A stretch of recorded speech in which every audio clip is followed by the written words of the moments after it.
आज मंत्रिमंडळ उपसमितीची बैठक आज पार पडली आणि या बैठकीमध्ये काही महत्त्वपूर्ण विषयांवर चर्चा आज झालेली आहे. सर्वात महाराष्ट्रामध्ये आव्हानात्मक परिस्थिती या कोरोना व्हायरसच्या पार्श्वभूमीवरती अशी आहे की महाराष्ट्रातली जी आर्थिक परिस्थिती जिल्ह्यानिहाय आहे ती रिवाईव्ह करणं ही सर्वात आव्हानात्मक विषय आहे. कारण की उत्पन्न नाही, उद्योग व्यवसाय बंद आहेत, शेतीची कामं मध्यंतरीच्या काळात बंद झालेली आहेत, लोकांचा उदरनिर्वाहाची साधनं सर्व बंद झालेली आहेत. आणि अशा परिस्थितीमध्ये जे छोटे आणि मध्यम उद्योग आहेत ह्यांचं उत्पन्न बिलकुल शून्यावर आलेलं आहे. कारण व्यवसाय नाही, उत्पन्न नाही, सेल नाही आहे, सेल नाही त्याच्यामुळे ग्राहक नाही आहे, सेल नाही आहे आणि पैसा नाही आहे. त्याच्यामुळे नोकरदारांना सुद्धा पगार देणं कठीण झालेलं आहे.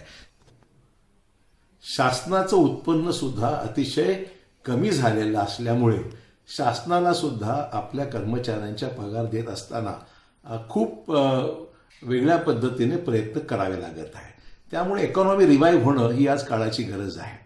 त्यामुळे ज्या जिल्हे ग्रीन झोनमध्ये आहेत, ऑरेंज झोन, ग्रीन झोन असे वेगवेगळे झोन आहेत, आपण ज्या ठिकाणी एकही रुग्ण सापडलेला नाही किंवा एकही पॉझिटिव्ह केस नाही आहे, अशा परिस्थितीमध्ये त्या जिल्ह्यामध्ये आम्ही सर्वांनी सूचना केलेल्या आहेत की त्या ठिकाणी काय मर्यादित स्वरूपामध्ये व्यवसायाला आपल्याला सुरुवात करायला परवानगी दिली पाहिजे.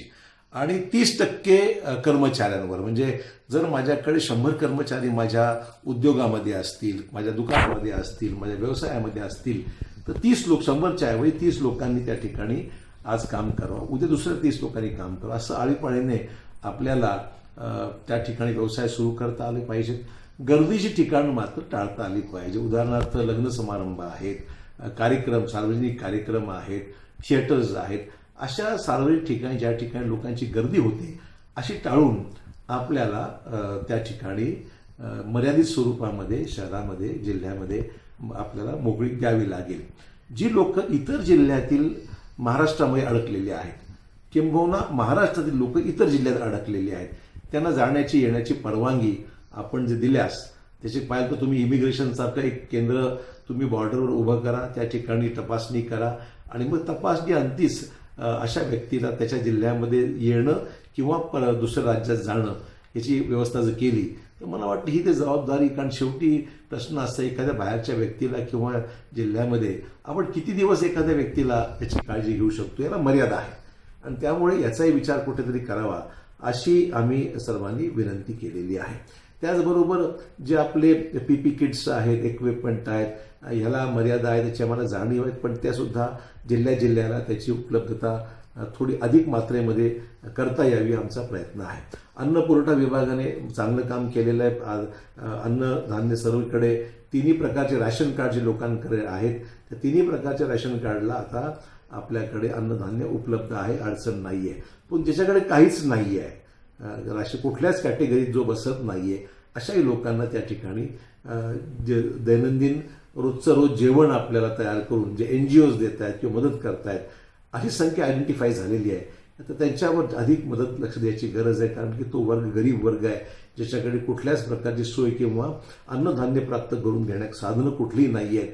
हा एक वर्ग असा आहे या ठिकाणी लक्ष द्यायची गरज आहे. शेतकऱ्यांचं म्हणलं, शेतीविषयी कालच चर्चा झालेली आहे की शेतीविषयी आपल्याला मुभा देण्यात येत आहे.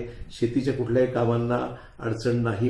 परंतु सार्वजनिक बांधकाम विभाग असो, आपला जलसंपदा विभाग असो, ही जी कामं राज्याच्या पायाभूत सुविधा ज्या ठिकाणी आपल्या रस्त्याची कामं आहेत, पावसाळा जवळ येत आहे.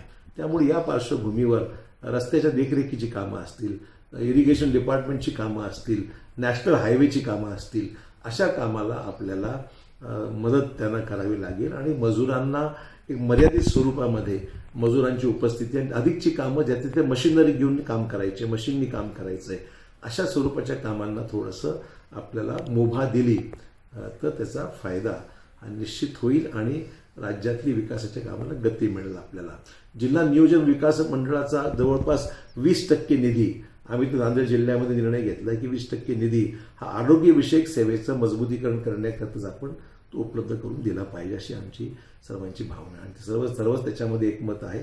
त्या पद्धतीने जिल्हा नियोजन विकास मंडळाला आम्ही 20% निधी हा आरोग्यविषयक सुविधा, हॉस्पिटलला रुरल हॉस्पिटल आहे, ग्रामीण रुग्णालय किंवा उपजिल्हा आरोग्य त्या ठिकाणी केंद्र जे आहे, सिव्हिल हॉस्पिटल आहे, या ठिकाणी ज्या ज्या गोष्टी गरजेच्या आहेत त्या सगळ्या ज्या आरोग्यविषयक ज्या गरजा आहेत त्या पूर्तता करण्याकरता जिल्हा नियोजन विकास मंडळाचा निधी देण्याची शासनाची भूमिका आहे. त्यामुळे अनेक विषयावर चर्चा झाली आणि त्यातून काही सूचना, चांगल्या सूचना त्या ठिकाणी समोर आलेल्या आहेत.